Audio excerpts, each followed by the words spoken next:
প্রিয় শিক্ষার্থী, সবাইকে শুভেচ্ছা। আমন্ত্রণ জানাচ্ছি আমাদের গণিত ক্লাসে। আজকে আমি আলোচনা করব অষ্টম শ্রেণীর গণিত বইয়ের অনুশীলনী 2.2।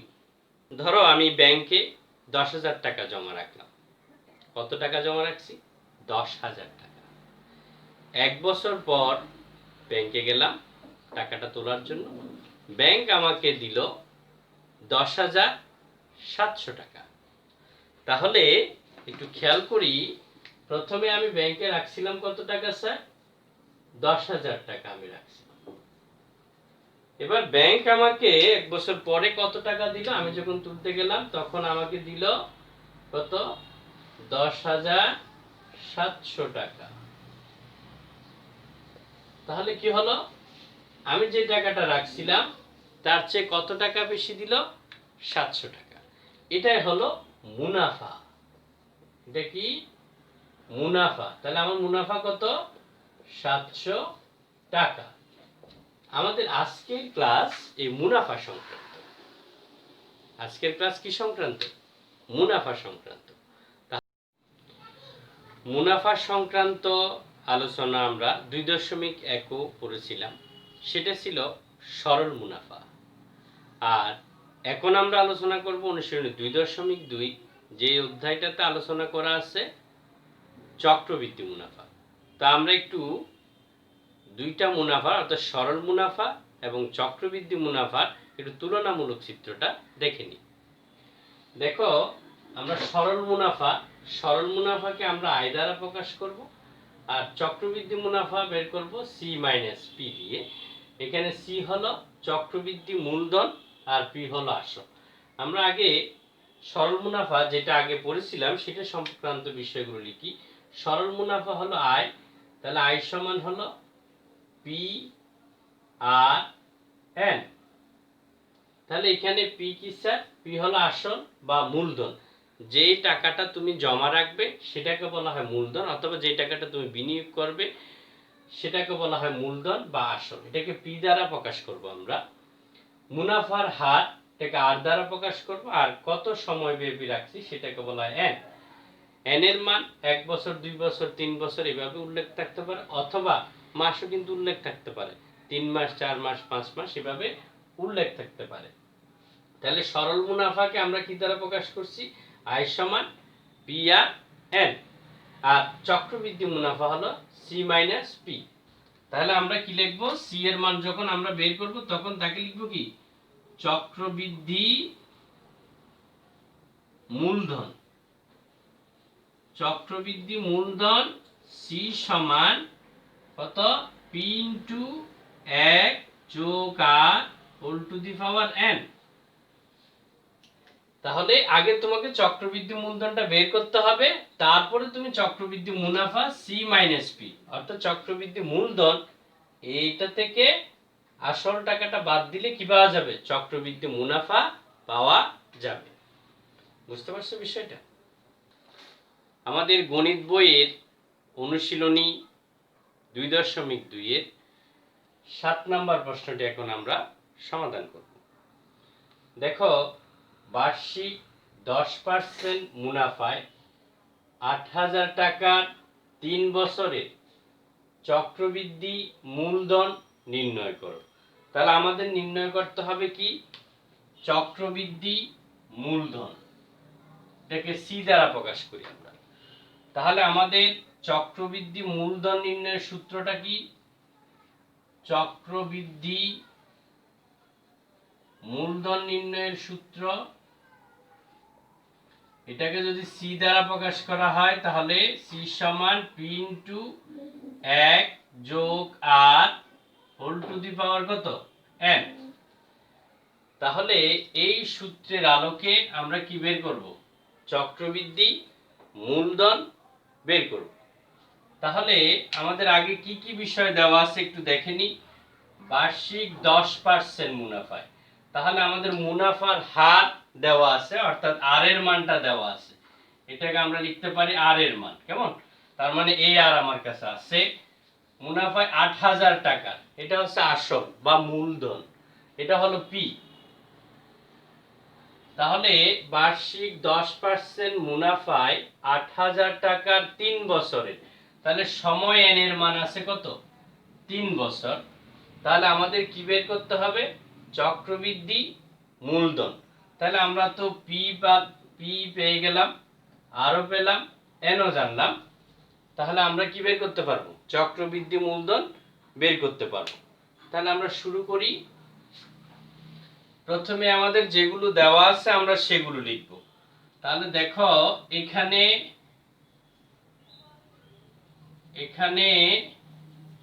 মুনাফার হার, আর এর মান আছে কত পার্সেন্ট? 10%। তাহলে আমরা লিখব মুনাফার হার, আর সমান 10%। কেমন? তাহলে আমরা জানি যে কি পার্সেন্ট মানে কি 100 দ্বারা ভাগ। তাহলে আমরা এটাকে লিখতে পারি 100 ভাগের 10। তুমি কিন্তু চাইলে এই যে 100 ভাগের 10 এটাকে যদি তুমি 10 দিয়ে ভাগ করো তাহলে আসে কত আমাদের? 10 ভাগের 1, অর্থাৎ এখানে 10 10 100, অথবা এখানে কত? 10 10। এইভাবেও লিখতে পারো, অথবা তুমি চাইলে সরাসরি ক্যালকুলেটরের সাহায্যে 10 ভাগ 100 ফলাফলটাও লিখতে পারো, 0.1 আসে। বুঝতে পারছো? তুমি এভাবেও রেখে দিতে পারো, 0.1ও লিখতে পারো, অথবা 10 ভাগের 1 যেটা আসছিল সেটাও লিখতে পারো। তাহলে আমি যেটা আছে সেটাই রেখে দিলাম। তাহলে 10% মুনাফায় 8,000 টাকা। তাহলে আসল টাকাটা হলো 8,000, তো মূলধনটা হলো কি 8,000। তাহলে আমরা লিখবো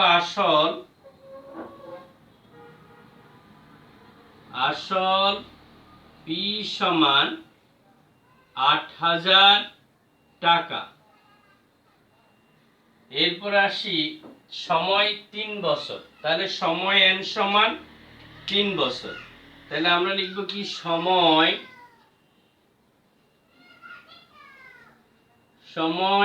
n সমান 3 বছর।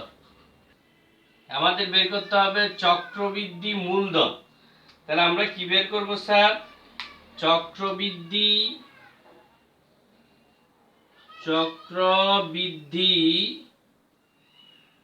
মূলধন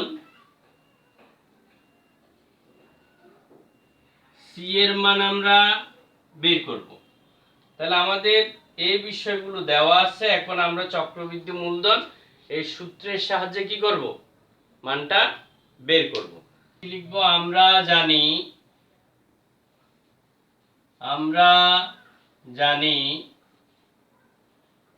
চক্রবৃদ্ধি মূলধন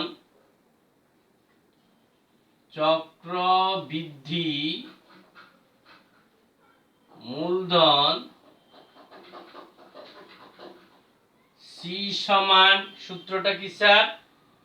পি ইন্টু 1 যোগ r whole to the power n। এখন আমরা পি এর মান, আর এর মান এবং n এর মান বসাবো। পি এর মান হলো কত? 8,000। তাহলে আমরা যদি মানগুলো বসাই, কেন হলো কত? পি এর মান 8,000, গুণ চিহ্ন দেব, এখানে গুণ চিহ্ন আছে। তাহলে লিখব 1 যোগ আর এর মানটা কত স্যার? 100 ভাগের 10। তাহলে আমরা লিখলাম কত? 100 ভাগের 10 হোল টু দি পাওয়ার, আমাদের আছে n এর মান। n এর মান কত স্যার? n এর মান হলো 3 বছর। কত বছর? 3। তাহলে এই n পাওয়ার আকারে থাকবে, n এর মান কত? 3 বছর। যেহেতু এগুলো টাকার হিসাব, তাহলে এখানেও আসবে কি টাকা। এবার আমরা হিসাব করব। আমরা ক্যালকুলেটরের সাহায্য করতে পারি। তাহলে এখানে আছে কত? 8,000 গুণ, আর এখানে আমরা কি লিখব? 1 যোগ এটাকে ক্যালকুলেটর দিয়ে ভাগ করলে হয় 0.1। এখানে পাওয়ার কত আছে 3 টাকা। এবার এখানে যোগ করো, তাহলে যোগ করলে কি হয় 8000 গুণ, এখানে যোগ করলে হয় 1.1, এটার উপরে পাওয়ার যাবে কত ওই 3, এখানে লিখবে টাকা। এখন একটা বিষয় বোঝার আছে, আমাদের এই সংখ্যার উপরে পাওয়ার কত 3, কোন সংখ্যার উপর যদি পাওয়ার 3 থাকে তাহলে সংখ্যাটা 3 বার লিখে গুণ করতে হবে। যেমন এখানে তোমাকে কি কাজ করতে হবে, 1.1 কিন্তু 3 বার লিখে গুণ করবে, 1.1 গুণ 1.1 গুণ 1.1। তোমার যদি সাধারণ ক্যালকুলেটর হয় তাহলে এইভাবে করবে, আর যদি সায়েন্টিফিক ক্যালকুলেটর হয় এটা সরাসরি করা যায়। তাহলে আমরা যদি এখানে তিনটা যদি গুণ করি আমাদের ফলাফল কত আসে 1.1 গুণ 1.1 গুণ 1.1, তাহলে আমাদের আসে এই মানটা আসে কত, আমরা এটা মুছে দিলাম। তাহলে আমাদের খেয়াল করবে এখানে এটা 8000 গুণ এই 1.1 এর উপরে পাওয়ার 3 মানে 3 বার গুণ করলে আসে 1.331 আর এখানে টাকা লিখবে। এটা বুঝতে পারছো তো বিষয়টা? তাহলে আমাদের এবার যদি এই দুইটা গুণ করি তাহলে ফলাফল আসে 10,648 টাকা। তাহলে খেয়াল করো আমাদের চক্রবৃদ্ধি মূলধন কত আসলো স্যার 10,648 টাকা। তাহলে আমরা এই মুনাফার হার আর এর মান আসল পি সময় এন যদি দেওয়া থাকে, চক্রবৃদ্ধি মূলধন নির্ণয়ের সূত্র সি সমান পি ইন্টু 1 যোগ r whole to the power n. এই সময় সূত্রটাতে বসানোর পর আমাদের মান আসলো কত 10,648 টাকা, অর্থাৎ চক্রবৃদ্ধি মূলধন, যেটা আমাদের বের করতে বলেছিল। তাহলে আমরা কি পেলাম কত স্যার 10,648 টাকা। বুঝতে পারছো এটা? এখন আমরা যে প্রশ্নটি লিখেছি সেটা হলো 8 নাম্বার, বার্ষিক শতকরা 10 টাকা মুনাফায় 5,000 টাকার 3 বছরের সরল মুনাফা ও চক্রবৃদ্ধি মুনাফার পার্থক্য নির্ণয় করো। তাহলে আমাদের কিন্তু দুইটা কাজ এখানে, সেটা হলো সরল মুনাফা। তাহলে তুমি সরল মুনাফা সম্পর্কে জানছো অনুশীলনী 2.1, সেটা কি সরল মুনাফাকে আমরা আয় দ্বারা প্রকাশ করতাম, আয় সমান কি পি আর এন। এই সূত্রটাতে বসিয়ে আমরা সরল মুনাফাটা পেয়ে যাব। আর চক্রবৃদ্ধি মুনাফা কি সি মাইনাস পি, অর্থাৎ চক্রবৃদ্ধি মূলধন বিয়োগ আসল। এখন এই দুইটা মুনাফা বের করার পর এদের পার্থক্য, তার মানে একটা থেকে একটা কি করতে হবে বিয়োগ করতে হবে। তাহলে আমরা প্রশ্নটা আরেকটু জেনে নিই, বার্ষিক শতকরা 10 টাকা, তার মানে মুনাফার হার আর এর মান হলো 10%, আর এর মান কত পার্সেন্ট, বার্ষিক শতকরা 10 টাকা মুনাফায় 5,000 টাকা, তাহলে এটা আসল কত টাকা 5,000 টাকা, আর সময় এন হলো 3 বছর। তাহলে আমাদের কাছে আর আছে মানে মুনাফার হার, আসল বা মূলধন পি আছে, তারপরে আছে কত সময় এন এর মান কত বছর আছে 3 বছর আছে। এইগুলোর আলোকে আমরা প্রথমে সরল মুনাফা বের করব, তারপরে চক্রবৃদ্ধি মুনাফা বের করব, এই দুই মুনাফার পার্থক্য বের করব এরপরে। তার মানে চক্রবৃদ্ধি মুনাফা থেকে সরল মুনাফাটা আমরা কি দেব বিয়োগ দেব, ফলাফলটা আমরা লিখব। তাহলে আমরা শুরু করি, আমাদের আগে কি কি বিষয় দেওয়া আছে সেগুলো একটু লিখব। তার আগে আমরা সূত্রগুলো সম্পর্কে একটু জেনে নিই। সরল মুনাফার সূত্র হলো আয় সমান পি আর এন, তোমরা তো পি কে জানো, পি হলো আসল বা মূলধন, আর আর এর মান হলো মুনাফার হার, এন হলো সময়, মানে কত বছর দেওয়া আছে সেটা। চক্রবৃদ্ধি মুনাফার ক্ষেত্রে হলো সি মাইনাস পি। এখানে সি কিন্তু হলো চক্রবৃদ্ধি মূলধন, মনে রাখবে এটা। চক্রবৃদ্ধি মূলধন সি সমান পি ইন্টু 1 যোগ r whole to the power n. কথা বুঝতে পারছো? তাহলে আমরা প্রথমেই সরল মুনাফা দিয়ে শুরু করি। আমাদের আগে যে বিষয়গুলো দেওয়া আছে আমরা সেগুলো একটু লিখি। তাহলে এখানে কি কি দেওয়া আছে স্যার? এখানে কি দেওয়া আছে স্যার? মুনাফার হার। আমরা লিখব কি? মুনাফার হার। মুনাফার হার আর এর মান আছে কত স্যার? আর সমান 10%। শতকরা 10 টাকা মানে কি 10%। তাহলে পার্সেন্ট মানে কত ধারা ভাগ স্যার? 100 ধারা ভাগ। তাহলে আমরা এখানে লিখতে পারি এই 10 কে কত দ্বারা ভাগ? 100 দ্বারা ভাগ। আমরা এটাকে চাইলে ক্যালকুলেটরের সাহায্যে ভেঙে ভাগ করে কত লিখতে পারি? 0.1 লিখতে পারি। অথবা 10 দ্বারা লব হরকে যদি ভাগ করি তাহলে এখানে 10 থাকবে, এখানে কত 10 ভাগের 1 লিখতে পারি। অথবা যেভাবে আছে সেভাবেও রাখা যাবে। তারপরে কি আসল? আসল পি সমান কত দিচ্ছে স্যার? আসল পি সমান 5000 টাকা।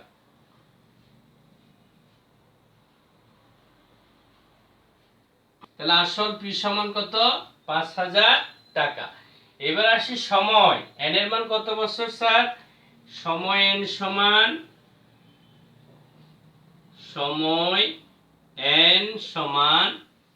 3 বছর।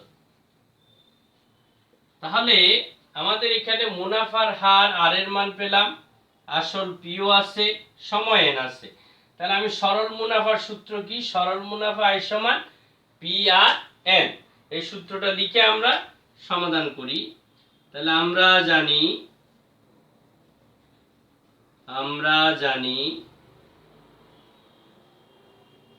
সরল মুনাফা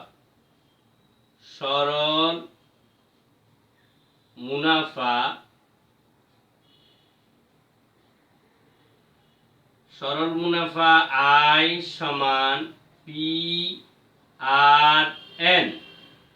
এবার আমরা মানগুলো বসাবো। পি এর জায়গায় 5000 বসাবো, আর এর জায়গায় 100 ভাগের 10 বসাবো, আর এন এর জায়গায় 3 বসাবো। তাহলে আমরা বসাই পি এর মান 5000 গুণ আর এর মান 100 ভাগের 10 গুণ এখানে আছে এন এর মান 3। সরল মুনাফা যেহেতু এগুলো টাকার হিসাব তাই এখানে লিখব টাকা। এবার তুমি ক্যালকুলেটরের সাহায্য করে ফেলতে পারো, অথবা তুমি চাইলে এটাকে 100 দ্বারা ভাগ করে দাও, সেটাও হয়। 3 5 15 1500 টাকা। তাহলে আমাদের সরল মুনাফা কত আসলো স্যার? 1500 টাকা। বুঝতে পারছো? এখন চক্রবৃদ্ধি মুনাফা নির্ণয় করতে হবে। এখন আমরা চক্রবৃদ্ধি মুনাফা বের করব। চক্রবৃদ্ধি মুনাফা সমান কি? সি মাইনাস পি, অর্থাৎ চক্রবৃদ্ধি মূলধন বিয়োগ আসল। এটা দিয়ে আমরা কি বের করব? চক্রবৃদ্ধি মুনাফা বের করব। তার আগে আমরা চক্রবৃদ্ধি মূলধনটা বের করে নিই। চক্রবৃদ্ধি কি বের করে নেব? মূলধনটা বের করে নেব। তাহলে আমরা প্রথমে এখানে কি করব? চক্রবৃদ্ধি মূলধন বের করব। তাহলে দেখো আমরা এখন লিখব আবার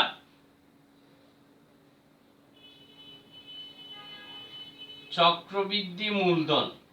চক্রবৃদ্ধি মূলধন সি সমান কি?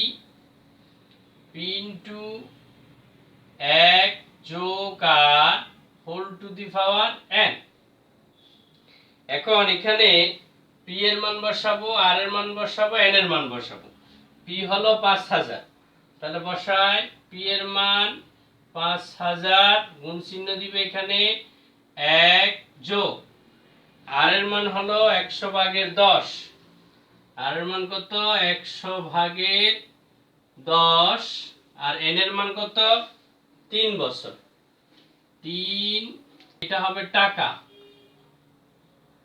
এখন আমরা হিসাব করব 5000 গুণ এখানে 1 যোগ এখানে 10 কে যদি 100 দ্বারা ভাগ করি ফলাফল আসে 0.1, আর আমাদের এখানে পাওয়ার কত আছে 3, আর এখানে লিখবে টাকা।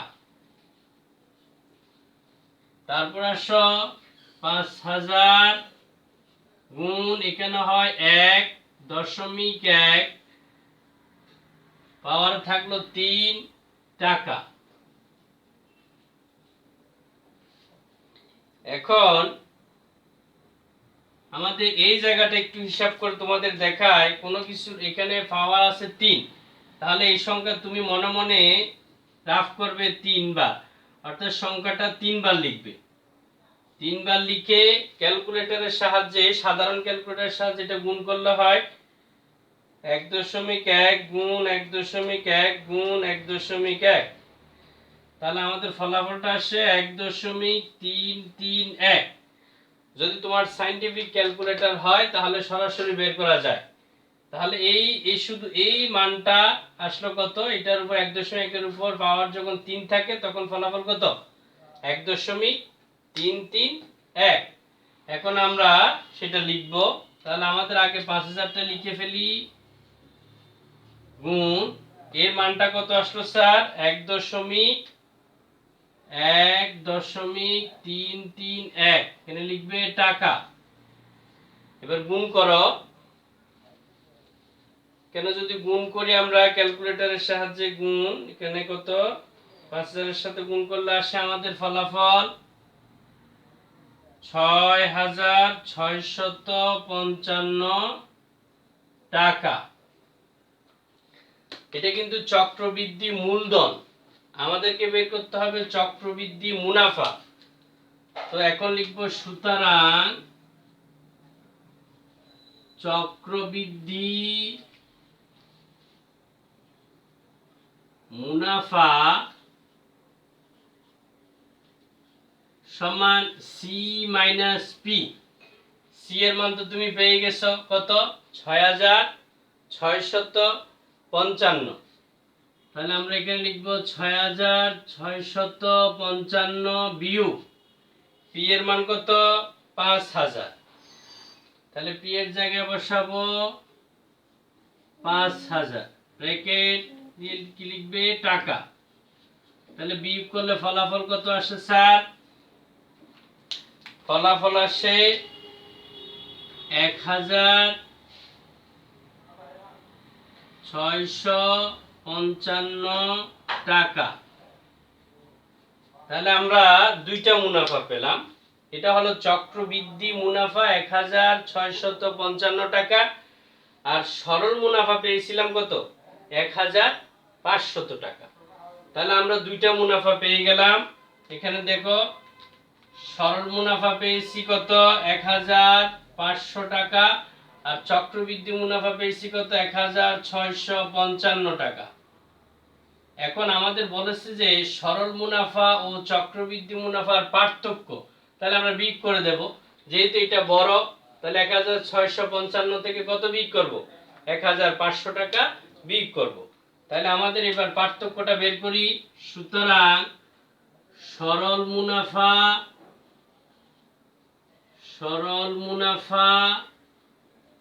ও চক্রবৃদ্ধি মুনাফার পার্থক্য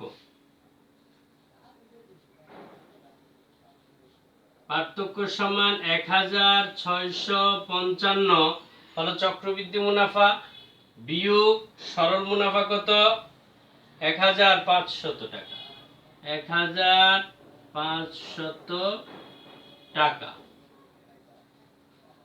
তাহলে বিয়োগ করলে ফলাফল কত আসে? বিয়োগ করলে আসে 155 টাকা। তাহলে আমাদের সরল মুনাফা ও চক্রবৃদ্ধি মুনাফার পার্থক্য কত স্যার? 155 টাকা। বুঝতে পারছো বিষয়টা? এতক্ষণ আমরা যে আলোচনাগুলো করলাম সেগুলোর আলোকে যে বাড়ির কাজগুলো দেয়া হলো সেগুলো অবশ্যই করে রাখবে। যখন স্কুল খুলবে তখন সেগুলো দেখাবে। আর এ ধরনের সমস্যা যদি করতে গিয়ে তুমি যদি বুঝতে না পারো তাহলে অবশ্যই যোগাযোগ করে সেটাও সমাধান করে নেবে। সর্বোপরি তোমাদের সুস্বাস্থ্য কামনা করে আজকের পাঠ এখানেই শেষ করছি। ধন্যবাদ।